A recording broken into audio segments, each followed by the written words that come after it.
नमस्कार। जय जगन्नाथ। आज गुरुवार नवेम्बर 27 तारिखर शुणा तुला बिछा धनुर राशिफल। तुला शारीरिक सुस्थता अक्षुण्ण रहिबा सह आर्थिक स्थिति बेस मजबूत रहिब।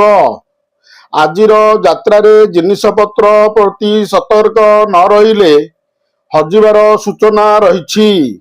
कर्मक्षेत्र में परोक्ष शत्रुता सामयिक बाधा सृष्टि करिपारे, किंतु पारिवारिक स्थिति रे उन्नति हेबारु सामयिक आश्वस्ति लाभ करिवे। बिच्छा कौनसी एक साधारण कथा को केंद्र करी प्रिय बंधुटी मुह फेराई नहीं पारंती।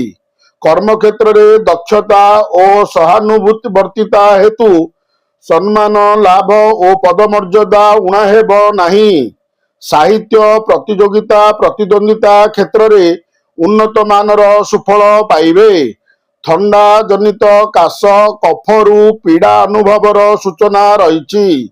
धनु आजिर दिनटी प्रत्येक दृष्टिकोणरू खुशी और आनंद रे अतिबाहित करिवे। बंधुଙ୍କ आदर बोला कथारे सबु दुख भूली जिबे।